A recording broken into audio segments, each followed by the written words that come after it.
What is up everyone, welcome to the Grip Geek YouTube channel. I am Chris and today we are going to be talking about one of my favourite things to train in grip. We are going old school and we are going to be talking about these. That's right, today we are talking blobs. Now, just in case there's a couple of people that don't know what a blob is, here's just a little bite size to explain what they are. A blob was traditionally one end of a York dumbbell. Back when these were first made, they were notorious for having very thin handles. I believe the handles were an inch thick.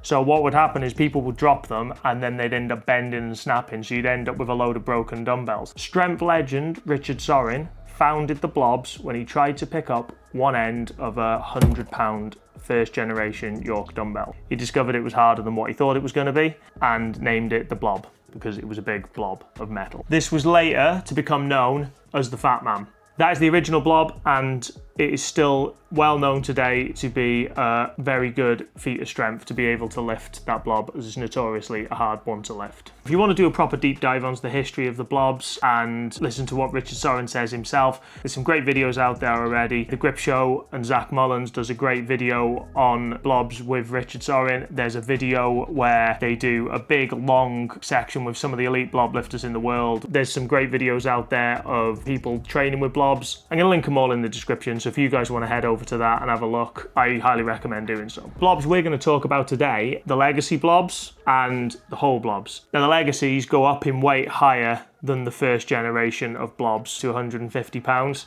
a half 150. Over here in the UK, we only got up to 50 kilos. As far as I'm aware, they never went any higher than that. So let's go through a few pros and cons about blobs. Firstly, I love training with them. It's one of the traditional type lifts. I also think that they're one of the most fun things to do in a competition. I've done a lot of competitions and anytime there's a blob run where you start with a light one and work all the way up to a heavy one in a medley and try and lift as many of them as you can as quickly as you can, it's by far one of the most fun events to compete in. Some of the cons, they're rare. They're hard to find, there isn't many of them about, and they are expensive. They're really expensive to buy. If you are going to start a blob collection, recommendation, keep an eye out on Marketplace, keep an eye out on eBay, and if you try and get them, buy them as actual dumbbells. Normally, they'll be getting sold as a pair of dumbbells, and what you can do is cut them up with a disc cutter and keep one end for yourself, sell the other 3 ends to cover the cost of what you spent on the dumbbells, and that way, other people are getting blobs as well, you're getting a blob yourself. Everyone's a winner. Also, another slight issue with them is when you're training with them, they get bigger. So the heavier they get, the wider they get. The bigger they get, the harder they get to lift. Depending on your hand size, if you physically can't get your hand around it, then you're gonna have a problem. My hands aren't the biggest.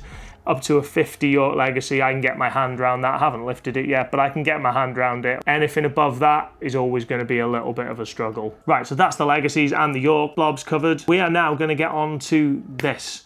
This is a HOLLE blob. So let's talk about those. So these are HOLLE blobs. Now, when I said before that blobs are rare and they're hard to find, they are hard to find. So these are made by a gentleman called Nathan Hall, and he decided to make replicas of the Fat Man blob. From what I've spoken to Nathan about, he based it around the Fat Man blob, but then tried to have his to be unique as well when it comes to lifting.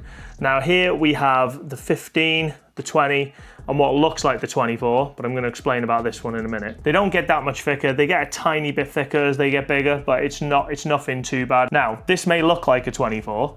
This is actually a blob trainer. This is designed so that if one day you want to lift the 24, it's exactly the same width as the 24 would be if it was the whole thing rather than half the mold. It weighs 13 kilos without anything on, and then you can just put plates on it to build it up. So if you can't get hold of a York one, I'd get your hands on one of these. They start at 15 kilos and they go all the way up to 35. No one's lifted the 35 yet, but there's a few people that are really close, so hopefully someone will get it soon. So to sum up, would I recommend buying a blob? Yes, 100%. They're one of my favourite things to train with. They're a hell of a lot of fun to lift with. If you can get one, I'd recommend buying them as dumbbells rather than separate on their own, because once they're cut like this, they tend to be incredibly expensive.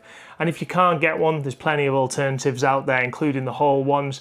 You can also get loadable ones, the Gods of Grip sell. Tons of different options. I'm going to link everything in the description that I've talked about today. So get in the comments, let us know if you've got blobs, how heavy you've lifted, or if you haven't got them at all and this is the first time you're hearing them and you're completely new to all this. Get in the comments. Tell us what you think. If you want to see more stuff like this, let me know. If you like this video, give it a thumbs up and subscribe for stuff we've got coming. We've got loads of videos coming up and I hope you enjoyed it and we'll see you on the next one.